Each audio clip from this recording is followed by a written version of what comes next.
আচ্ছা, আজকে দেখ আমরা চলে এসেছি ক্লাস 11-এর কয়েকটা গুরুত্বপূর্ণ টপিক নিয়ে। চ্যাপ্টারটার নাম কি? মৌলসমূহের শ্রেণীবিভাগ ও ধর্মাবলীর পর্যাবৃত্তি, অর্থাৎ পর্যায় সারণীটা। এখানে আমরা আজকে যে গুরুত্বপূর্ণ বিষয়টা আলোচনা করব সেটাকে আমরা বলছি আয়নায়ন বিভব। আয়নায়ন বিভব বা আয়নীভবন এনথালপি। আয়নায়ন বিভব বা আয়নীভবন এনথালপি। ঠিক আছে? তো সবার প্রথমে আমাদের জানতে হবে যে এই আয়নায়ন বিভব বা আয়নীভবন এনথালপি জিনিসটা কি। আচ্ছা, এই জিনিসটা কি? দেখ, জিনিসটা হচ্ছে, ধর একটা মৌল আছে, ঠিক আছে, একটা মৌল আছে, তো গ্যাসীয় অবস্থায় একটা মৌল আছে। এই মৌলটা থেকে আমরা এর বহিস্থ কক্ষপথ থেকে একটা ইলেকট্রনকে বার করতে চাইছি। একটা মৌল আছে, সেই মৌলটার বহিস্থ কক্ষপথ থেকে আমরা কি চাইছি? একটা ইলেকট্রনকে বার করতে। ঠিক আছে? তো এমনি এমনি তো ইলেকট্রনটা বেরিয়ে যাবে না, এমনি এমনি ইলেকট্রনটা বেরিয়ে যাবে না। সেটা বার করার জন্য আমাদের কি করতে হবে? আমাদের একটা এনার্জি দিতে হবে। ঠিক আছে? তো এই এনার্জিটা দিয়ে আমরা একটা ইলেকট্রনকে কি করব? বাইরে বার করে দিতে চাইছি। মানে একটা মৌল আছে, ধর গ্যাসীয় অবস্থাতে আছে মৌলটা, ঠিক আছে, সেই অবস্থায় সেই মৌলটা থেকে আমরা একটা ইলেকট্রনকে বার করার জন্য কি করতে হবে? এনার্জি দিতে হবে। তাহলে যে মিনিমাম এনার্জিটা দিলে ওই ইলেকট্রনটা বেরিয়ে যাবে, সেই মিনিমাম এনার্জিটাকে আমরা বলছি আয়নীভবন এনথালপি বা আয়নায়ন বিভব। বইয়ের সংজ্ঞাটা একটু তোদের পড়তে হবে। দেখি বইতে সংজ্ঞাটা আছে, ভূমিস্তরে বা সর্বনিম্ন শক্তিস্তরে স্থিত কোনো মৌলের একটি বিচ্ছিন্ন গ্যাসীয় পরমাণু থেকে তার যোজ্যতা কক্ষের সবচেয়ে দুর্বলভাবে আবদ্ধ ইলেকট্রনটিকে সম্পূর্ণরূপে অপসারিত করে পরমাণুটিকে গতিশক্তিহীন একক ধনাত্মক চার্জ বিশিষ্ট আয়নে পরিণত করার জন্য যে ন্যূনতম শক্তি লাগে। তো সোজা ভাষায় যদি আরেকবার আমি বলি, একটা মৌল আছে, একটা ধর মৌল আছে, এটা মৌলটা নিউক্লিয়াস, প্রথম কক্ষ, দ্বিতীয় কক্ষ, তৃতীয় কক্ষ। ধর সাপোজ ধরে নিলাম তৃতীয় কক্ষে একটা ইলেকট্রন আছে, সোডিয়ামের ক্ষেত্রে যেমন এখানে দুটো, এই কক্ষে আছে 8টা আর এখানে আছে একটা। তো যোজ্যতা কক্ষের একটি ইলেকট্রনকে বার করতে যে মিনিমাম এনার্জিটা লাগবে, সেই মিনিমাম এনার্জিটাকে আমরা বলছি আয়নীভবন এনথালপি বা আয়নায়ন বিভব, যাকে আমরা প্রকাশ করি আইপি দিয়ে বা আইই দিয়ে। আইপি ফর হচ্ছে আয়োনাইজেশন পোটেনশিয়াল, আয়নায়ন বিভব। আইপি ফর আয়োনাইজেশন পোটেনশিয়াল আর আইই ফর আয়োনাইজেশন এনার্জি। এর অনেক নাম হয়, আয়নায়ন বিভব, আয়নীভবন enthalpy, ionisation potential, ionisation energy. ঠিক আছে? তো এই ব্যাপারটা তাহলে কী দাঁড়ালো? ব্যাপারটা দাঁড়ালো এই যে ধর একটা মৌল আছে, ঠিক আছে, একটা মৌল আছে, সেই মৌল থেকে আমি মিনিমাম যে এনার্জিটা দিয়ে, মিনিমাম আমি ধরে নিলাম আই পরিমাণ এনার্জি দিয়ে দেখা যাচ্ছে একটা ইলেকট্রনটা কী হচ্ছে? বেরোচ্ছে। এই যে একটা ইলেকট্রনকে বার করতে যে মিনিমাম এনার্জিটা দিতে হলো, সেটাকে আমরা বলছি আয়োনাইজেশন পোটেনশিয়াল। ঠিক আছে? তো বোঝা গেল আশা করি। তার মানে এবার যদি আমরা একদম সহজ বাংলা ভাষায় বলি, তাহলে জিনিসটা কী দাঁড়ালো? কোনো মৌল থেকে, আমি গ্যাসীয় ফ্যাসীয় বাদই দিলাম, সংজ্ঞা বললে তোকে বইয়ের সংজ্ঞাটা গুছিয়ে লিখতে হবে, পরীক্ষায় সংজ্ঞা দেয় না। তোর দরকার কনসেপ্টটাকে পরিষ্কার ক্লিয়ার রাখা। তো তার জন্য কি বলছি, একটা মৌলের, হ্যাঁ, একটা মৌল আছে, সেই মৌলটা থেকে আমি কি করব? একটা ইলেকট্রনকে বার করতে মিনিমাম যে এনার্জিটা লাগবে, সেই এনার্জিটাকেই আমরা বলছি আয়নীভবন এনথালপি। মানে যে কোনো, ধর ক্লোরিনের কটা ইলেকট্রন আছে? 17টা। ক্লোরিনের ইলেকট্রন বিন্যাস কি? 2, 8, 7। এই বহিস্থ কক্ষে, ভেতরের ইলেকট্রন নয়, এই বহিস্থ কক্ষ থেকে একটা ইলেকট্রনকে বার করতে যে এনার্জিটা রিকোয়ার্ড, যে মিনিমাম এনার্জিটা রিকোয়ার্ড, সেই মিনিমাম এনার্জিটাকে আমরা বলছি আয়নীভবন এনথালপি বা আয়নায়ন বিভব, যাকে আমরা প্রকাশ করি আইপি দিয়ে। ঠিক আছে? আইপি দিয়ে বা আইই দিয়ে। এবার শোন, ধর মনে কর একটা যৌগ, যেটা হচ্ছে একটা এম থেকে তুই যদি একটা ইলেকট্রন বার করিস তাহলে কি তৈরি হবে, এম প্লাস। এখানে যে মিনিমাম এনার্জিটা লাগবে সেটাকে বলছি IP1। IP1 মানে আমি একটা ইলেকট্রন বার করলাম, ধর ক্লোরিন 17 ছিল, ঠিক আছে, একটা ইলেকট্রন বার করার পর ওটা কী হয়ে গেল 16। তারপরেও আমরা যদি মনে করি আরেকটা ইলেকট্রন বার করব, সেটাও বার করা যাবে। তো প্রথম ইলেকট্রনটাকে বার করতে গেলে যে মিনিমাম এনার্জিটাকে লাগছে তাকে তো আমি বলছি আয়নায়ন বিভব বা আয়নীভবন এনথালপি, তাকে আমরা বলছি ফার্স্ট আইপি, তাকে আমরা বলছি ফার্স্ট IP1। তারপর ধর এই যে এম প্লাসটা তৈরি হলো, এখান থেকে ধর আবার একটা ইলেকট্রন বার করছিস, তাহলে কি তৈরি হবে M2 প্লাস। এখানে যে মিনিমাম এনার্জিটা লাগবে সেটাও আইপি, কিন্তু সেটা হবে IP2, এম এর IP2। বোঝা গেল? মানে প্রথম আয়নায়ন এনথালপি, প্রথম একটা ইলেকট্রনকে বার করলে যে মিনিমাম শক্তি লাগবে সেটাকে আমরা বলছি ফার্স্ট আইপি। দুটো ইলেকট্রনকে বার করলে যে মানে একটা ইলেকট্রন বার করার পর যদি আমরা আরেকটা ইলেকট্রন বার করি তাহলে যে শক্তিটা লাগবে তাকে আমরা বলছি সেকেন্ড আইপি। ঠিক আছে, তো সেকেন্ড আইপি বোঝা গেল। আচ্ছা, এবার এক্সাম্পল দিয়ে দেখাই তোদের।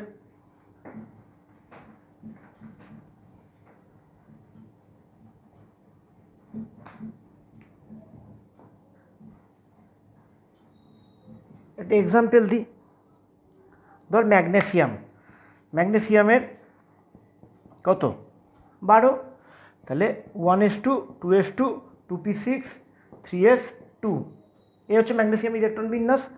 এইবার ম্যাগনেসিয়ামের ফার্স্ট আইপি যখন হবে তখন ম্যাগনেসিয়ামকে আমরা আইপি দিয়ে লিখলাম, যে মিনিমাম এনার্জিটা দেবো, যার ফলে ম্যাগনেসিয়ামটা প্রথমে একটা ইলেকট্রন ছাড়ার পর ও তৈরি হবে Mg প্লাস। ঠিক আছে, তারপরে সেই Mg প্লাস থেকে যদি আমরা আবার একটা এনার্জি দিই, এগুলো সব এনার্জি, যে মিনিমাম এনার্জিটা যেটাকে আইপি দিয়ে লিখছি। আচ্ছা, এইটাকে আমরা লিখব IP1 দিয়ে, এটা তৈরি হলো, এটা হচ্ছে আইপি কি 2, মানে দুটো ইলেকট্রন বার করলে সেটা হচ্ছে IP2, আর একটা ইলেকট্রন বেরোলে সেটাকে বলছি ফার্স্ট আইপি, আবার দ্বিতীয় ইলেকট্রন যখন বেরোবে সেটাকে আমরা বলছি কি সেকেন্ড আইপি। বোঝা গেল? আবার যদি 3 নম্বর ইলেকট্রন বার করি সেটাকে আমরা বলবো থার্ড আইপি। কিন্তু মনে করার কারণ নেই যে 4 নম্বর ইলেকট্রনটা বেরোলে ফোর্থ আইপি, 5 নম্বরটা বেরোলে ফিফথ আইপি, এরকম ভাবার কারণ নেই, কারণ থিওরিটিক্যালি এগুলো পসিবল হলেও মানে প্র্যাকটিক্যালি কোনো পরমাণু থেকে ওরকম 5টা বা 6টা ইলেকট্রন বার করা সম্ভব হয় না। ঠিক আছে, তো মোটামুটি তোরা এই টার্মগুলোর সাথে হয়তো একটু পরেই পরিচিত হয়ে যাবি। IP1 মানে হচ্ছে সেই পরমাণুর বহিস্থ কক্ষপথ থেকে একটা ইলেকট্রন বার করার জন্য ন্যূনতম যে শক্তিটা লেগেছিল সেইটাকে আমরা বলছি IP1। IP2 মানে কি? IP2 মানে হচ্ছে পরমাণুটার সেই দুটো ইলেকট্রন বার করার জন্য যে ন্যূনতম শক্তিটা লাগছিল সেটাকে দ্বিতীয় ইলেকট্রন বার করার জন্য সেটাকে কি বলা হচ্ছে, সেটাকে বলা হচ্ছে IP2 হলো। তারপরে যদি আরেকটি ইলেকট্রন বার করতে চাস সেটাকে হয়ে যাবে কি IP3। ঠিক আছে, দেখ এক্সাম্পল, আবার একটা এম দিয়ে এক্সাম্পলটা দিচ্ছি। ধর এম থেকে তুই যখন এম প্লাস করছিস তখন একটা ইলেকট্রন বেরোচ্ছে, সেইটাকে যে এনার্জিটা লাগছে, এখানে একটা এনার্জি লাগছে, এখানে এম থেকে আমরা একটা ইলেকট্রন বার করছি, দিয়ে এম থেকে তৈরি হচ্ছে এম প্লাস, যে ন্যূনতম শক্তিটা লাগছে সেটাকে আমরা IP1 দিয়ে এখানে লিখলাম। ঠিক আছে, তারপর ধর এম প্লাস থেকে তৈরি হবে M2 প্লাস, একটা ইলেকট্রন ছাড়লো, সেটাকে আমরা কি দিয়ে লিখব IP2 দিয়ে লিখব। তারপর ধর M2 প্লাস থেকে আরেকটা ইলেকট্রন বেরিয়ে কি তৈরি হলো M3 প্লাস, সেটাকে আমরা লিখব IP3 দিয়ে লিখলাম। ঠিক আছে, তো IP1 প্রথম ইলেকট্রনটা যখন বার করলাম IP1, তারপর সেই প্লাস চার্জটা থেকে আরেকটা ইলেকট্রন যখন বার করলাম সেটা হচ্ছে IP2, আবার এই প্লাস চার্জটা থেকে আরেকটা ইলেকট্রন যখন বার করলাম সেই মিনিমাম, এগুলো কিন্তু সব মিনিমাম এনার্জি। এখান থেকে এটা থেকে একটা ইলেকট্রন বার করতে মিনিমাম যে এনার্জিটা লাগছে সেটা হচ্ছে IP1, এইটা থেকে একটা ইলেকট্রন বার করতে মিনিমাম যে এনার্জিটা লাগছে সেটা IP2, এগুলো সব হচ্ছে মিনিমাম এনার্জি। তো এবার এখান থেকে তোরা একটা জিনিস কিন্তু মনে রাখবি, এই যে জিনিসটা আঁকলাম এখান থেকে কিন্তু আমি এইটা লিখতে পারি IP3 is greater than IP2 is greater than IP1, এটা কিন্তু সব সময় হবে, মানে IP1টা সবসময় ছোট হবে। কেন ছোট হবে আমি তোকে বলে দিচ্ছি। সাপোজ মনে কর এই যে এম, হ্যাঁ, এই এমটার ক্ষেত্রে যতগুলো প্রোটন ছিল ততগুলোই তো ইলেকট্রন ছিল। আমি ধরে নিচ্ছি, আমি সাপোজ ধরে নিচ্ছি, ধর এই এমটা হচ্ছে ধর অ্যালুমিনিয়াম, ঠিক আছে, ধর অ্যালুমিনিয়াম। তো অ্যালুমিনিয়ামের ক্ষেত্রে 13টা প্রোটন ছিল, ইলেকট্রন কটা ছিল? 13টা। এটা যদি তুই অন্য মৌলও ধরিস, যে কোনো মৌলই ধরিস, যদি মৌলটা নিউট্রাল হয়, যদি কোনো চার্জ না থাকে, তাহলে তার যটা প্রোটন থাকবে তটাই কি থাকবে? ইলেকট্রন থাকবে। আচ্ছা, এইখানে ও একটা ইলেকট্রন দেখ ছেড়ে দিয়েছে, তাহলে প্রোটনটা তো কমেনি, কিন্তু ইলেকট্রনটা দেখ একটা একটা করে কমে গেছে। এই কেসটায় দেখ প্রোটন কিন্তু 13টাই আছে, ইলেকট্রনটা কী হয়ে গেছে? 11টা। তাহলে এবার তোরা লক্ষ্য করে দেখ, সেই ক্যাটায়নের আকারের সময় তোরা বলেছিলিস এখানে প্রোটন 13টা প্রোটন আকর্ষণ করছে 13টা ইলেকট্রনকে, এখানে 13টা প্রোটন আকর্ষণ করছে 12টা ইলেকট্রনকে, এখানে তুই লক্ষ্য কর 13টা প্রোটন আকর্ষণ করছে 11টা ইলেকট্রনকে। তাহলে এখানে প্রোটনের ইলেকট্রনের প্রতি আকর্ষণ বলটা সব থেকে কী হবে? বেশি হবে।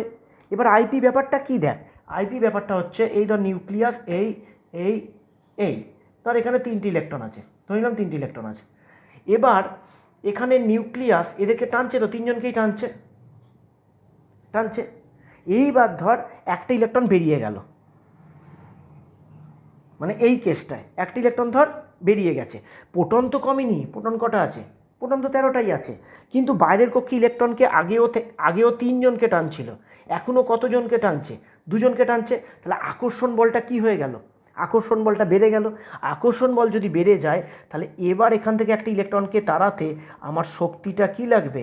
শক্তিটা আগেরটার থেকে বেশি লাগবে না?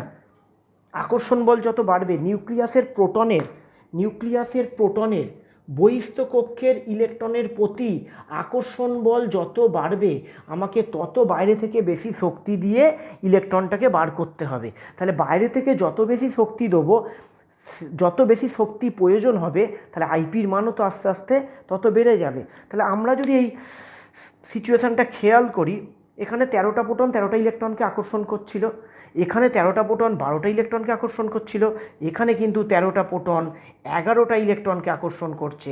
তার মানে এখানে আকর্ষণ বলটা সব থেকে বেশি। তার মানে আগে ইলেকট্রন বার করতে যত কষ্ট হয়েছিল, যত শক্তির প্রয়োজন হয়েছিল, এখানে যেহেতু আকর্ষণ বলটা সব থেকে বেশি, তাই এখানে শক্তিও কী লাগবে? সব থেকে বেশি লাগবে। তার মানে এখানে IP3 এর মান এই দুটোর থেকে বেশি লাগবে। বোঝা গেল? যত ও IP1 থেকে IP2, IP2 থেকে IP3, IP3 থেকে IP4 এইভাবে যত যাবে, তত আলটিমেট প্রোটন তো নিউক্লিয়াসের কমছে না, কমছে কি? কমছে বহিস্থকক্ষের ইলেকট্রন। আর ইলেকট্রন কমা মানে, এইটা আঁকলাম, এবার এইটাকে এঁকেছি, ঠিক আছে, এইটাকে এঁকেছি। ইলেকট্রন কমা মানে, এবার দেখ এই যে আকর্ষণ বলটা নিউক্লিয়াসের প্রথমে 3জনকার উপর ভাগ হচ্ছিল, তারপর তো 2টো ইলেকট্রন আস্তে আস্তে বেরিয়ে গেল, তাহলে একে তো জোর টেনে রাখবে। তাহলে এই টানটাকে অতিক্রম করে এই ইলেকট্রনটাকে বার করতে গেলে, মানে এটার ক্ষেত্রে এই নিউক্লিয়াসের প্রোটনের বহিস্থ ইলেকট্রনের প্রতি এই টানটাকে ওভারকাম করে এই ইলেকট্রনকে বার করতে গেলে অনেক বেশি শক্তির প্রয়োজন হবে আগেরগুলোর থেকে। তো বোঝা গেছে আশা করি যে কেন IP3টা বেশি হচ্ছে কোনো একটা নির্দিষ্ট মৌলের ক্ষেত্রে। একটা নির্দিষ্ট মৌলের ক্ষেত্রে সবসময় IP3 বেশি হবে, তারপর IP2 হবে, তারপর IP1 হবে। এর কারণ হচ্ছে প্রোটন সংখ্যা 1 থাকছে, ইলেকট্রন সংখ্যা একটা বেরোনোর পর আস্তে আস্তে কমে যাচ্ছে। বোঝা গেল? তাহলে আইপি ব্যাপারটা তোরা একটু বইও পড়বি, সংজ্ঞা মুখস্থর কোনো প্রয়োজন নেই, কিন্তু তোকে যখন যদি কখনো দেয় ওই মিনিমাম এনার্জি লাগছে ওই কথাটা কিন্তু একটু মনে রাখবি। হ্যাঁ, আইপি মানে কিন্তু যে একটি পরমাণুর বহিঃস্থকক্ষ থেকে একটি ইলেকট্রন বার করতে যে শক্তি লাগে, না, যে শক্তি লাগে কথাটা কিন্তু মারাত্মক ভুল, যে ন্যূনতম শক্তি লাগে, এবং অবশ্যই বইয়ের সংজ্ঞাই তোদেরকে কিন্তু করতে হবে। ঠিক আছে, এবার আমরা দেখব যে এই আইপির মান অনেক বিষয়ের উপর কিন্তু নির্ভর করে, যেগুলো বইতে আছে তোরা অবশ্যই পড়বি। আমি টোটালটাকে ওভারঅল এক্সাম্পল দিয়ে দিয়ে পড়াবো, উদাহরণ দিয়ে দিয়ে পড়াবো। ঠিক আছে, তোরা নিয়ম অনেক আছে কার কার উপর নির্ভর করে আইপির মান, তো আমি কিন্তু এক্সাম্পল দিয়ে দিয়ে বুঝিয়ে দিচ্ছি।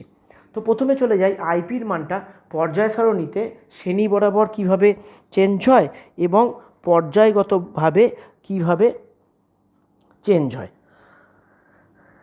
ঠিক আছে,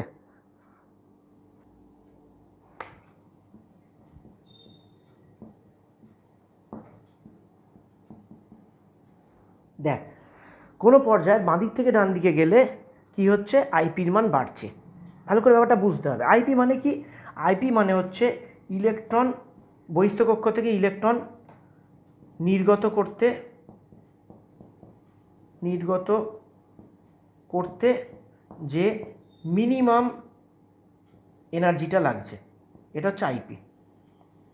আমাদের সোজা ভাষায় বলতে গেলে কোনো মৌলের বহিস্থ কক্ষপথ থেকে ইলেকট্রনকে নির্গত করতে গেলে যে মিনিমাম শক্তিটা লাগছে সেটা হচ্ছে আইপি।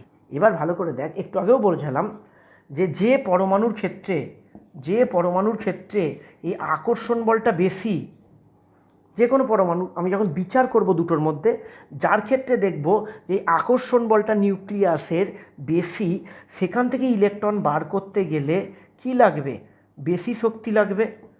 তার মানে তার আইপির মান কি হবে, বেশি হবে। তার মানে নিউক্লিয়াসের প্রোটনের বহিস্থ কক্ষের ইলেকট্রনের প্রতি আকর্ষণ বল যত বেশি হবে, সেক্ষেত্রে বহিস্থ কক্ষ থেকে একটা ইলেকট্রনকে বার করতে গেলে, নির্গত করতে গেলে বেশি শক্তি অ্যাপ্লাই করতে হবে। আর সেই শক্তিটাই তো হচ্ছে আইপি, সেই ন্যূনতম শক্তিটাই তো হচ্ছে আইপি। তার মানে নিউক্লিয়াসের আকর্ষণ বল যত বেশি থাকবে, আইপির মান তত বেশি হবে। এবার দেখ, পরমাণুর আকার পড়াতে গিয়ে আমি বলেছিলাম কোনো পর্যায়ে যদি আমরা বাঁ দিক থেকে ডান দিকে যাই, এটাগুলো কিন্তু সব পড়ানো, যাদের কনসেপ্ট ক্লিয়ার তাদের মনে হয় এগুলো বেশি আর সময় লাগবে না, তবুও আমাকে একবার বলতে হবে। কোনো পর্যায়ে ধর তুই বাঁ দিক থেকে ডান দিকে যাচ্ছিস, সোডিয়াম, ম্যাগনেসিয়াম, একটু দূরে ছিল অ্যালুমিনিয়াম, ঠিক আছে। ধর তুই বাঁ দিক থেকে ডান দিকে যাচ্ছিস, তো এখানে কি ছিল, 11টা প্রোটন ছিল আর ইলেকট্রন ছিল 11টা। এখানে প্রোটন ছিল 12টা, ইলেকট্রন ছিল 12টা। এখানে প্রোটন ছিল 13টা, ইলেকট্রন ছিল 13টা। এবার খেয়াল করে দেখবি, আমরা ওখানে পড়িয়েছিলাম যে এর ক্ষেত্রে বাইরের কক্ষপথটা ছিল 3s1, এর ক্ষেত্রে ছিল 3s2, এর ক্ষেত্রে ছিল 3s2 3p1। মানে প্রত্যেকেরই কিন্তু বহিস্থ কক্ষপথটা কোন কক্ষপথ, প্রত্যেকেরই বহিস্থ কক্ষপথটা 3 নম্বর কক্ষপথ। মানে কোনো পর্যায়ে তুই যদি বাঁ দিক থেকে ডান দিকে যাস, তাহলে কিন্তু বহিস্থ কক্ষপথের সংখ্যাটা কিন্তু বাড়বে না, ঠিক আছে। তো বহিস্থ কক্ষপথটা একই থাকবে, মানে এক্সট্রা যে ইলেকট্রনটা প্রবেশ করছে, এখানে যে 11টা থেকে এখানে যে 12টা ইলেকট্রন হলো, এক্সট্রা ইলেকট্রনটা কিন্তু দেখ 3 নম্বর কক্ষতেই প্রবেশ করেছে। 12 থেকে এই যে 13 হলো, এক্সট্রা ইলেকট্রনটা দেখ 3p হতে পারে, কিন্তু 3 নম্বর কক্ষেই প্রবেশ করেছে। কিন্তু নিউক্লিয়াসের প্রোটন কিন্তু আস্তে আস্তে বেড়ে গেছে, এবং আমরা জানি নিউক্লিয়াসের প্রোটন যত বাড়বে তত নিউক্লিয়াসের বাইরের ইলেকট্রনের প্রতি আকর্ষণটা কি হবে, এই আকর্ষণটা আস্তে আস্তে কি হবে, বৃদ্ধি পাবে। তাহলে পর্যায় সারণী কোনো পর্যায় বরাবর যদি বাঁ দিক থেকে ডান দিকে যাওয়া যায়, তাহলে নিউক্লিয়াসের প্রোটন সংখ্যা বৃদ্ধি পাওয়ার সঙ্গে সঙ্গে নিউক্লিয়াসের প্রোটনের বহিস্থ কক্ষের ইলেকট্রনের প্রতি আকর্ষণটা আস্তে আস্তে কি হবে, আস্তে আস্তে বৃদ্ধি পাবে। এই আকর্ষণটা বৃদ্ধি পাওয়ার ফলে দেখবি ওদের আকার কি হয়েছিল, ছোট হয়ে গেছিল। তো আকর্ষণটা যত বৃদ্ধি পাবে তত আইপির মানও তত কি হবে, বেশি হবে। তাই পর্যায় সারণীতে কোনো পর্যায় বরাবর যদি বাঁ দিক থেকে ডান দিকে যাওয়া যায়, তাহলে ইলেকট্রন যেগুলো বাড়ছে সেগুলো একই কক্ষপথে বাড়ছে, কিন্তু কক্ষপথ বাড়ছে না, একই কক্ষপথে বাড়ছে। কিন্তু নিউক্লিয়াসের প্রোটন সংখ্যা বৃদ্ধি পাওয়ার জন্য নিউক্লিয়াসের প্রোটনগুলির বহিস্থ কক্ষের ইলেকট্রনের প্রতি আকর্ষণ বল তত বেড়ে যাচ্ছে।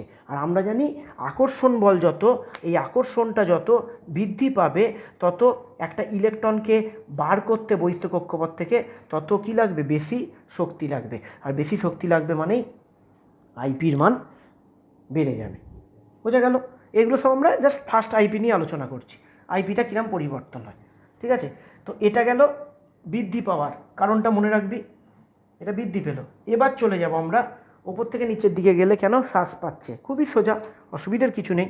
হাইড্রোজেন 1s1, লিথিয়াম বহিস্থ কক্ষপথ 2s1, sodium 3s1, potassium 4s1, rubidium 5s1, caesium 6s1। তাহলে যত ওপর থেকে কোনো গ্রুপের নিচের দিকে যাব, যত আমরা কোনো গ্রুপের ওপর থেকে নিচের দিকে যাব, তত বহিস্থ কক্ষপথের সংখ্যা কী হবে, আস্তে আস্তে বাড়তে থাকবে। এবং তার মানে দেখ, নিউক্লিয়াস থেকে সিজিয়ামের ক্ষেত্রে বহিস্থ কক্ষের ইলেকট্রনটা নিউক্লিয়াস থেকে অনেক দূরে চলে গেছে। তাহলে নিউক্লিয়াসের যে আকর্ষণ বলটা বহিস্থ কক্ষপথের প্রতি, সেই আকর্ষণ বলটা কিন্তু এখানে দেখ কত বেশি। এখানে লিথিয়ামের ক্ষেত্রে দেখ, এটা যদি নিউক্লিয়াস হয় অনেক কাছাকাছি আছে বাইরের ইলেকট্রনটা, লিথিয়ামের ক্ষেত্রে দেখ বাইরের ইলেকট্রনটা অনেক কাছাকাছি আছে, সোডিয়ামের ক্ষেত্রে আরেকটু দূরে আছে, পটাশিয়ামের ক্ষেত্রে বাইরের ইলেকট্রনটা আরেকটু দূরে আছে। এই করতে করতে যত ওপর থেকে নিচের দিকে যাচ্ছি তত নিউক্লিয়াস থেকে বহিস্থ কক্ষের ইলেকট্রনের দূরত্ব আস্তে আস্তে কী হচ্ছে, আস্তে আস্তে দূরত্বটা নিউক্লিয়াস থেকে বৃদ্ধি পাচ্ছে। এবার নিউক্লিয়াস থেকে যত দূরত্ব বৃদ্ধি পাবে তাই নিউক্লিয়াসের আকর্ষণ বলটা তুলনামূলক কী হচ্ছে, কমে যাচ্ছে, অনেক দূরে চলে যাচ্ছে নিউক্লিয়াস থেকে। তাই নিউক্লিয়াসের বহিস্থ কক্ষের ইলেকট্রনের প্রতি আকর্ষণ বলটা তুলনামূলক কী হবে, কমে যাবে। আকর্ষণ বল কমে গেলে সেই ইলেকট্রনটাকে আমরা সহজে বার করে দিতে পারবো। মানে লিথিয়ামের ক্ষেত্রে এই যে বাইরের ইলেকট্রনটা আছে এটা নিউক্লিয়াসের এতটা কাছে আছে, কিন্তু সিজিয়ামের ক্ষেত্রে যদি আঁকি এটা নিউক্লিয়াস 1 2 3 4 5 6, দেখ কত দূরে আছে বহিস্থ কক্ষের ইলেকট্রনটা সিজিয়ামের ক্ষেত্রে। ঠিক আছে, তাই দূরে থাকার জন্য কি হচ্ছে, নিউক্লিয়াসের বহিস্থ কক্ষের ইলেকট্রনের প্রতি আকর্ষণটা তুলনামূলক অনেকটা কী হচ্ছে, কমে যাচ্ছে এখানে। হ্যাঁ, তোরা ভাবতে পারিস স্যার প্রোটন তো বাড়ছে, প্রোটন বাড়লেও এখানে দূরত্বটা বেড়ে যাওয়ার জন্য একটা আকর্ষণ বলের কী হবে, তুলনামূলক কম হবে। তো কম হওয়ার জন্য এখানে ইলেকট্রনটা আমরা কি করতে পারবো, সহজে মানে অল্প শক্তিতেই আমরা এই ইলেকট্রনটাকে বার করে দিতে পারবো। তাই যখন কোনো গ্রুপের ওপর থেকে নিচের দিকে যাব তখন বহিস্থ কক্ষপথের সংখ্যা বৃদ্ধি পাওয়ার জন্য নিউক্লিয়াসের বহিস্থ কক্ষের ইলেকট্রনের প্রতি আকর্ষণ বল তুলনামূলক একটু কমে যাবে। তো কমে যাওয়ার জন্য আমরা কম শক্তি দিয়েই বার করতে পারবো বহিস্থ কক্ষের ইলেকট্রনটা। যদিও বইতে কিন্তু এই আলোচনাটায় হয়তো তোকে আবরণী প্রভাব এইগুলো টানতে পারে, কিন্তু এইটা মনে রাখলেই তোর কাজ চলে যাবে। ঠিক আছে, আবরণী প্রভাব টানলে আরও জটিল হয়ে যায় ব্যাপারটা, তো আমি সহজ করে বুঝিয়ে দিলাম। ঠিক আছে, তো কোনো পর্যায় বরাবর এবং কোনো শ্রেণী বরাবর আইপি এর মান কীভাবে পরিবর্তিত হচ্ছে আমি তোদের দেখিয়ে দিলাম। ঠিক আছে, তো যাই হোক, এবার একটা গুরুত্বপূর্ণ কথা বলি। এই যে আইপির মান আমি তোদের দেখালাম যে শ্রেণী বরাবর পর্যায় বরাবর এইভাবে পরিবর্তিত হচ্ছে, কিন্তু এটা মনে রাখতে হবে যে আইপির মান কিন্তু তোকে যে প্রশ্নগুলো দেবে সেখানে কিন্তু এই পর্যায় আর শ্রেণী দিয়ে বিচার হবে না। 11-এর বোর্ড এক্সামে যে প্রশ্নগুলো দেবে সবই ব্যতিক্রমীগুলো কিন্তু দেবে। এখানে প্রচুর ব্যতিক্রমী আছে, যেমন একটা ব্যতিক্রমী দেখাই দেখ, নাইট্রোজেন অ্যান্ড অক্সিজেন। এরা কি আছে, এরা একই পর্যায়ে আছে। একই পর্যায়ে বাঁ দিক থেকে ডান দিকে গেলে আইপির মান আমি একটু আগে দেখিয়েছি কি হয়, বৃদ্ধি পায়, দেখিয়েছি তো একটু আগে, আইপির মান বৃদ্ধি পায়। তো সেই লজিকে অক্সিজেনের আইপির মান নাইট্রোজেনের থেকে বেশি হওয়ার কথা ছিল, এটা হওয়া উচিত ছিল, কিন্তু উল্টোটা হয়। তো এগুলো হচ্ছে ব্যতিক্রমী, আমি তোকে অনেক ব্যতিক্রমী আলোচনা করব। এরকম কোশ্চেন দেয় যে নাইট্রোজেন ও অক্সিজেনের মধ্যে প্রথম আয়োনাইজেশন এনথালপির মান কার বেশি, প্রথম দিতে পারে এবং দ্বিতীয়টাও দিতে পারে। তো আমি দুটোই আলোচনা করছি, এগুলো কিন্তু পর্যায় সারণী দিয়ে ব্যাখ্যাগুলো হবে না। যখন দেখবি এরকম ব্যতিক্রমী নেই তখন পর্যায় সারণী দিয়ে ব্যাখ্যা হবে, কিন্তু তোদের পর্যায় সারণী দিয়ে ব্যাখ্যার কোশ্চেন বেশি দেবে না, তোকে এই ব্যতিক্রমীগুলো করতে হবে। দেখ আমি দেখাচ্ছি, নাইট্রোজেনের ইলেকট্রন বিন্যাস এবং অক্সিজেনের ইলেকট্রন বিন্যাস আমরা করব 1s2 2s2 2p3, 1s2 2s2 2p4। ঠিক আছে, নাইট্রোজেনের ইলেকট্রন বিন্যাস করলাম এবং অক্সিজেনের ইলেকট্রন বিন্যাস করলাম। তো এদের বাইরে বক্স করি, এটা 2s2 আর এটা হচ্ছে 2p3। এর বাইরে বক্স করি 2s2 2p4। ক্লিয়ার? তো এবার ওই লজিকগুলো ভুলে যাই। এবার আমরা আইপির যখন কোশ্চেন দেবে না তখন তোরা এইটা দিয়ে বিচার করার চেষ্টা করবি, ইলেকট্রন বিন্যাস দিয়ে। প্রথমে ইলেকট্রন বিন্যাসটা দেখে নিবি, ইলেকট্রন বিন্যাস দিয়ে উত্তর বেরিয়ে যাবে। এবার আমরা ফিরে যাই একটু প্রথম চ্যাপ্টারে। দেখ এই দুটো ইলেকট্রন বিন্যাসের মধ্যে কোন ইলেকট্রন বিন্যাসটা বেশি সুস্থিত। দেখ এইটা দেখ কি আছে, মনে করে দেখ, পিতে কটা ইলেকট্রন ধরে, 6টা। এখানে 2p কি আছে, এখানে আছে 2p3। তাহলে এখানে আছে 2p3, এখানে কিন্তু এটা দেখ হাফ ফিল্ড নেই, 2p4 আছে। পিতে ইলেকট্রন ধরে 6টা, এখানে কটা ইলেকট্রন আছে, পিতে 3টে। আমি তোদের পড়িয়েছিলাম, মনে করে দেখবি যে হাফ ফিল্ড অরবিটাল এবং ফুল ফিল্ড অরবিটাল, এই দুই ধরনের অরবিটাল খুব কী হয়, খুব সুস্থিত হয়। তার মানে এই দুটো ইলেকট্রন বিন্যাসের মধ্যে এই নাইট্রোজেনের ইলেকট্রন বিন্যাসটা বেশি সুস্থিত। এবার তুই মনে কর যে দুপুরে মাংস ভাত খেয়ে, হ্যাঁ, তুই সুস্থিত অবস্থায় আছিস, একদম যতটা খাওয়ার কথা তুই মাংস ভাতটা খেয়েছিস, দিয়ে খুব রিল্যাক্সে বসে আছিস। আর একজন মনে কর, মানে তোর যতটা খাওয়া ততটাই আছিস, আর একজন মনে কর একটু বেশি পরিমাণে খেয়ে নিয়েছে মাংস, তা তখন যে বেশি পরিমাণে খেয়ে নিয়েছে, দেখ এটা যতটা ধরার কথা হালকা রেখে খেয়েছে, খুব সুস্থিত আছে, বাড়িতে বসে আছে। আর এ করেছে কি, যতটা খাওয়ার কথা তার থেকে দেখে 1 পিস বেশি মাংস খেয়ে ফেলেছে। ও যতটা খেলে ও ভালো থাকতো তার থেকেও 1 পিস বেশি মাংস খেয়ে নিয়েছে।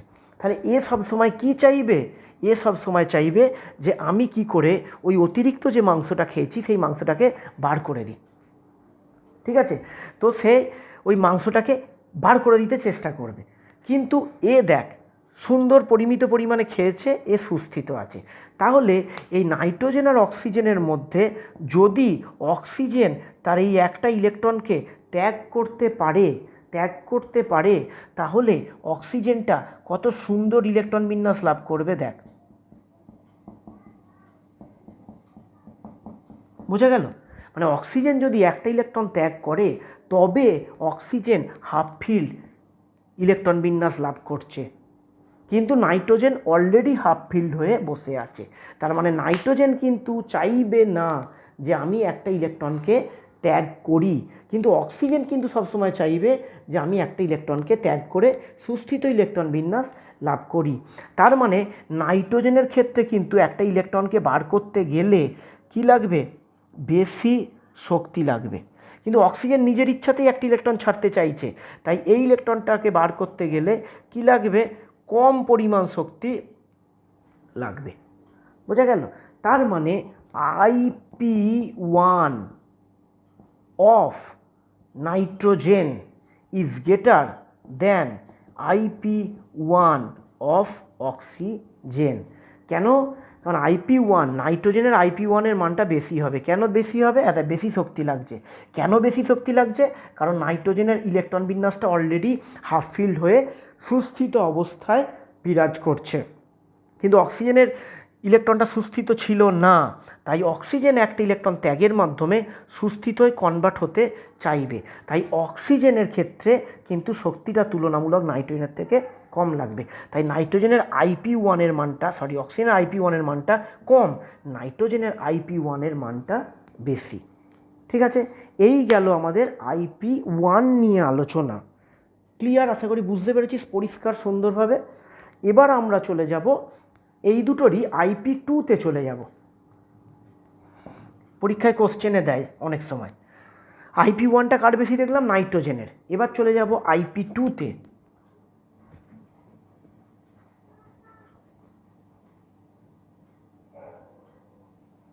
IP2-তে, ঠিক আছে। আচ্ছা, IP2-তে যখন যাব তখন নাইট্রোজেন অলরেডি একটা ইলেকট্রনকে ত্যাগ করে দিয়েছে, অক্সিজেন অলরেডি একটা ইলেকট্রনকে ত্যাগ করে দিয়েছে। কারণ IP1 তো হয়ে গেল, একটা ইলেকট্রন ছেড়ে দিল। IP2 মানে হচ্ছে দ্বিতীয় ইলেকট্রনটা ছাড়া। তাহলে দ্বিতীয় ইলেকট্রনটা যখন ছাড়বে তখন অলরেডি নাইট্রোজেন একটা ইলেকট্রন ছেড়ে দিয়েছে আর অক্সিজেনও একটা ইলেকট্রন ছেড়ে দিয়েছে। নাইট্রোজেন একটা ইলেকট্রন ছেড়ে দিয়ে N+ হয়ে কটা ইলেকট্রন হয়েছে, 6টা। অক্সিজেন একটা ইলেকট্রন ছেড়ে দিয়ে কটা ইলেকট্রন হয়েছে, 7টা। তো তখন নাইট্রোজেনের ইলেকট্রন বিন্যাস কী হচ্ছে, 2p2। তখন অক্সিজেনের ইলেকট্রন বিন্যাস কী হচ্ছে, 2p3। একটা ইলেকট্রন ছেড়ে দিয়েছে তো 2p4 ছিল। এইবার খেয়াল করে দেখ পাশাটা পাল্টে গেল, পুরো পাশা উল্টে গেল।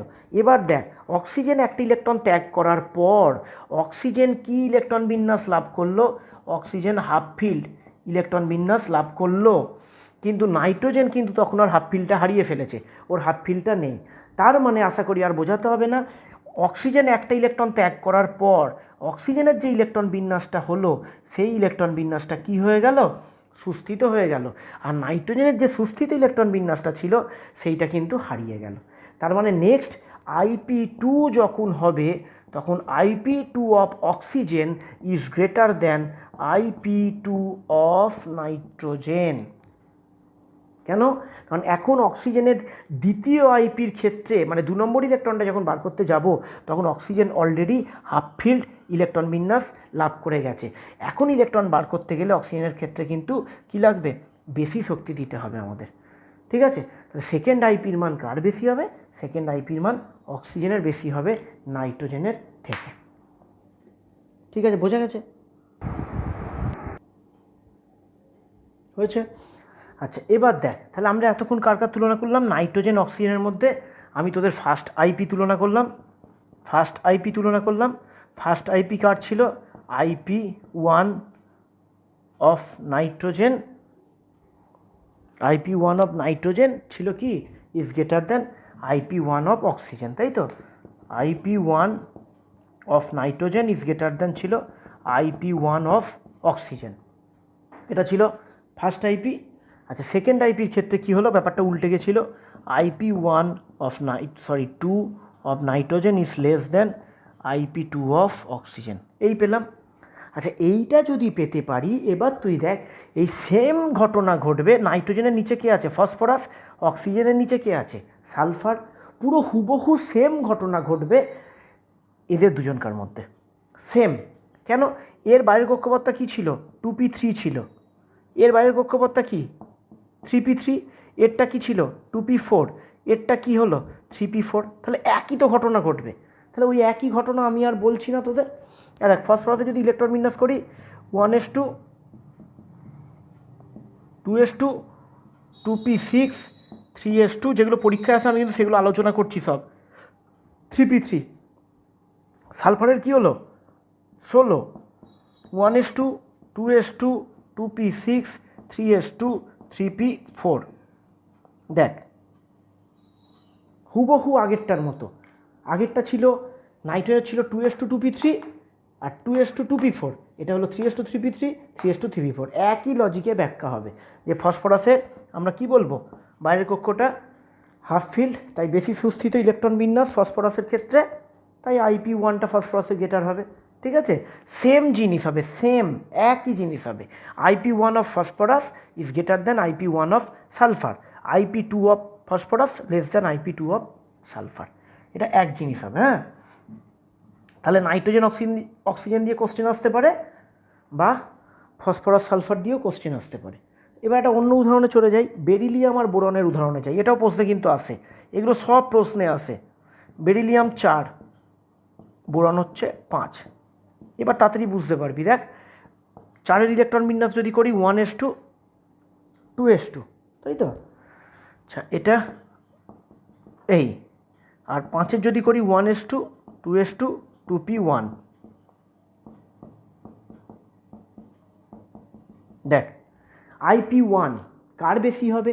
যার ইলেকট্রন বিন্যাসটা বেশি সুস্থিত তার ক্ষেত্রে আইপির মান বেশি হবে। এর ইলেকট্রন বিন্যাসটা দেখ বেশি সুস্থিত। কেন? কারণ এস উপকক্ষে কটা ইলেকট্রন ধরে? মোট 2টো। তাহলে এ তো ফুল ফিল্ড হয়ে বসে আছে, 2টোই তো আছে এর মধ্যে। তাহলে এ চট করে ইলেকট্রন ছাড়তে চাইবে না, তাহলে এখানে বেশি শক্তি দিতে হবে। তাহলে এর আইপির মান কী হয়ে যাবে? IP of beryllium is greater than IP1 of boron. বোরনের ক্ষেত্রে দেখ উল্টো ঘটনা ঘটবে। বোরনের ক্ষেত্রে 2p-তে কটা ইলেকট্রন আছে? মাত্র একটা। এ যদি এই একটাকে ছেড়ে দেয় তাহলে এ কিন্তু একটা সুস্থিত ইলেকট্রন বিন্যাস লাভ করবে 2s2। তাহলে বোরন কি চাইবে? বোরন চাইবে যে আমি সহজে ইলেকট্রন ছেড়ে দেব, সহজে ইলেকট্রন ছেড়ে দেব। ঠিক আছে, তাহলে এখানে শক্তি কী লাগবে? ও যেহেতু সহজ ইলেকট্রন ছেড়ে দিচ্ছে, তাই এখানে শক্তি কী লাগবে? শক্তি কম লাগবে। তো বোঝা গেল। তাহলে IP1টা কী হলো? বেরিলিয়ামের বেশি, যেহেতু সুস্থিত ইলেকট্রন বিন্যাস আছে। আর বোরনের ক্ষেত্রে 2p-তে একটা ইলেকট্রন আছে, এই একটা ইলেকট্রন ছেড়ে এ সুস্থিত ইলেকট্রন বিন্যাস লাভ করবে। এবার তোকে যদি বলে সেকেন্ড আইপির ক্ষেত্রে ব্যাপারটা পুরো উল্টে যাবে। এটা B+, এটা 3 হয়ে গেল। তাহলে 3 হয়ে গেলে 1s2 2s কি হয়ে গেল? 1 হয়ে গেল। আর বোরনের ক্ষেত্রে দেখ এবার সুস্থিত ইলেকট্রন বিন্যাস পেয়ে গেল, মানে বোরন পেয়ে গেল বেরিলিয়ামেরটা 1s2 2s2, দেখ সুস্থিত হয়ে গেল। তাহলে IP2 এর ক্ষেত্রে কেসটা পুরো উল্টে যাবে, বোরনের IP2 এর মান বেশি হবে, বেরিলিয়ামের IP2 এর মান কম হবে।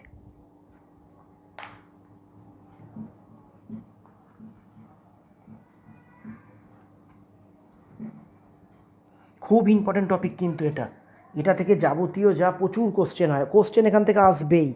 আমি সব ব্যতিক্রমীগুলো আলোচনা করছি, কোশ্চেন অ্যান্সার ফরম্যাটে কিন্তু করে নিতে হবে। আচ্ছা, আর একটা ব্যতিক্রমীতে যাওয়া যাক, ম্যাগনেসিয়াম আর অ্যালুমিনিয়াম। দেখ, সোডিয়াম, তারপর ম্যাগনেসিয়াম, তারপর অ্যালুমিনিয়াম। তাহলে বাঁ দিক থেকে ডান দিকে গেলে আইপির মান আমরা দেখছিলাম বৃদ্ধি পাচ্ছিল। তাহলে বাঁ দিক থেকে ডান দিকে গেলে আইপির মান বৃদ্ধি পায়, তাহলে এর আইপির মান বেশি হওয়ার কথা ছিল আর এর আইপির মান কম হওয়ার কথা ছিল।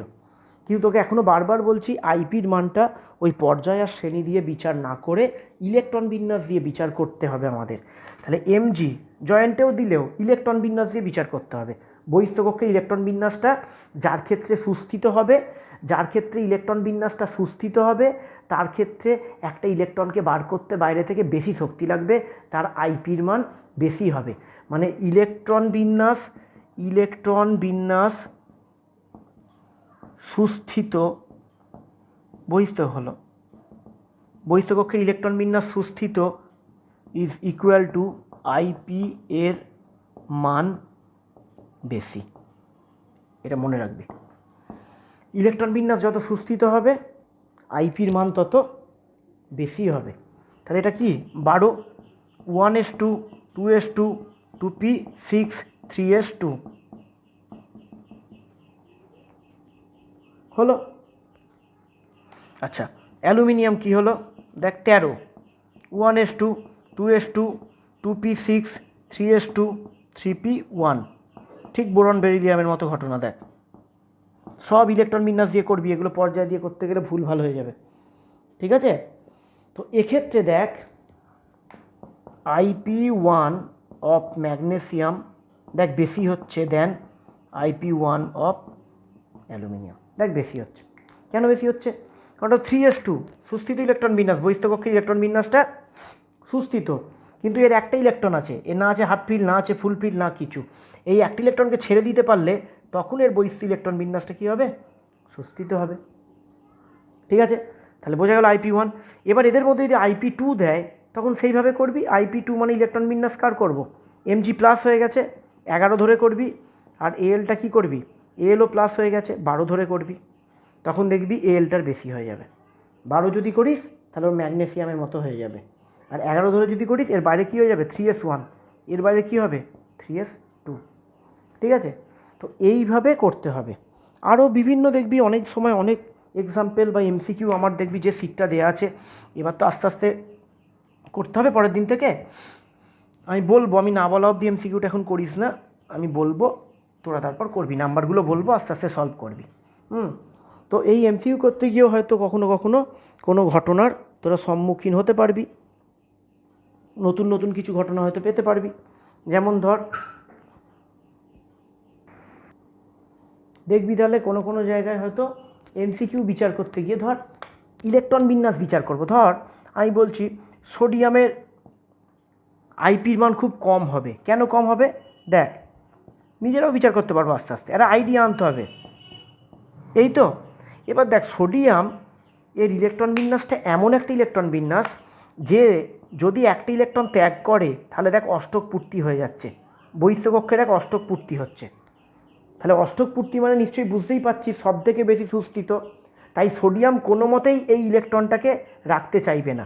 সোডিয়াম সবসময় চাই যে এই ইলেকট্রনটা বেরিয়ে গিয়ে আমি অষ্টক পূর্তি লাভ করে বসে থাকি। তাই সোডিয়ামের ক্ষেত্রে এই ইলেকট্রনটা যেহেতু এমনিই তাড়াতাড়ি বেরিয়ে যেতে চাইবে, তাই সোডিয়াম বা পটাশিয়াম এদের ক্ষেত্রে IP1 এর মান কিন্তু খুবই কম। আবার তুই যদি দেখিস আইপির মান সবথেকে বেশি কাদের? নিষ্ক্রিয় গ্যাসগুলোর। নিষ্ক্রিয় গ্যাস যেমন ধর নিয়ন, 1s2, 2s2, 2p6, ঠিক আছে? এদের ক্ষেত্রে আইপির মান কিন্তু খুবই কী হবে? খুবই উচ্চ, বুঝে গেছে? কারণ নিষ্ক্রিয় গ্যাসগুলোর বাইরে সবাইকার কী পূর্তি হয়ে আছে? অষ্টক। তাহলে অষ্টকটা ভেঙে ওরা কি কোনো ইলেকট্রন ছাড়তে চাইবে? ওরা ইলেকট্রন ছাড়তে চাইবে না। তাহলে আমাকে বাইরে থেকে অনেক এনার্জি দিয়ে তবে সেই ইলেকট্রনকে বার করতে হবে। তাই নিষ্ক্রিয় গ্যাসের ক্ষেত্রে কিন্তু প্রচুর পরিমাণে শক্তি লাগবে একটা ইলেকট্রনকে বার করার জন্য। তাই নিষ্ক্রিয় গ্যাসের ক্ষেত্রে কিন্তু আইপি এর মান কী হবে? সর্বোচ্চ। বোঝা গেছে? আবার দেখবি অনেক সময় হয়তো এরকম কেস আসতে পারে যে কোনো একটা হয়তো নিষ্ক্রিয় গ্যাস, এটা ধর নিষ্ক্রিয় গ্যাসের ইলেকট্রন বিন্যাস, আর একটা এমন দিয়েছে, আর একটা ধর এই Na+ আয়নটা দিয়েছে, একটা নিয়ন আছে আর Na+ আছে, ধর এটা আছে আর এটা আছে, কার আইপির মান বেশি? তোদের মনে হবে কিন্তু Ne এর আইপির মান বেশি, কিন্তু আইপির মান তখন কিন্তু বেশি হবে এর। কেন? কারণ Na+ হয়ে গেছে। Na+ হয়ে যাওয়ার জন্য এরও ইলেকট্রন বিন্যাস কিন্তু এখন এইটা 1s2 2s2 2p6। তাহলে এরও ইলেকট্রন বিন্যাস আর নিয়নেরও ইলেকট্রন বিন্যাস কিন্তু হুবহু সেম। কিন্তু এখানে নিউক্লিয়াসে প্রোটন আছে 10টা, এখানে কিন্তু নিউক্লিয়াসে প্রোটন আছে 11টা। তাই ইলেকট্রন বিন্যাস এক হওয়া সত্ত্বেও যেহেতু এখানে প্রোটনটা বেশি, তাই এর ক্ষেত্রে নিউক্লিয়াসের আকর্ষণ বলটা বেশি। তাই এর আইপি এর মান, Na+ এর আইপি এর মান এনির থেকে কিন্তু বেশি হবে। বোঝা গেছে? তাহলে সবথেকে কম আইপির মান কাদের হবে? এই ক্ষার ধাতুগুলোর হবে। 3s1 4s1। কেন বলতো? এদের কাছে এই ইলেকট্রনগুলো হচ্ছে আপদ এক একটা, এরা বেরিয়ে গেলে এ কিন্তু সুস্থিতি লাভ করবে। তাই একদম পর্যায় সারণীর বাঁদিকে ক্ষার ধাতুগুলোর আইপির মান সব থেকে কম হবে, আর যাদের অষ্টক পূর্তি আছে অর্থাৎ নিষ্ক্রিয় গ্যাসের আইপির মান সব থেকে বেশি হবে। তো এছাড়াও বিভিন্ন এমসিকিউ করতে হবে ওই সিট থেকে, এবং ডেলি অ্যাসাইনমেন্ট তোদের কমপ্লিট করতে হবে। এইভাবে তোরা আজকের আইপির ক্লাসটা সব থেকে গুরুত্বপূর্ণ ক্লাস ছিল কিন্তু এই চ্যাপ্টারের। এখান থেকে তুই কোনো না কোনো কোশ্চেন তুই পরীক্ষাতে পাবি আইপি থেকে। সুতরাং এই চ্যাপ্টারটার মধ্যে এই টপিকটা খুব গুরুত্বপূর্ণ ছিল। আর আমাদের থিওরি পোর্শনে পর্যায় সারণীটার একদিন লাগবে। নেক্সট ক্লাসে থিওরিটা পুরো শেষ হয়ে যাবে, তারপরে একটা ডিসকাশান ক্লাস রাখলেই মোটামুটি কোশ্চেন অ্যান্সারের ডিসকাশান ক্লাস ইয়ারের কোশ্চেন করলে শেষ হয়ে যাবে। তারপরে আমরা চলে যাব রাসায়নিক বন্ধন চ্যাপ্টারে। তো এই টপিকটাকে ভালো করে মন দিয়ে বুঝবি, বোঝা হয়ে গেলে আমাকে একটু ইনফর্ম করবি।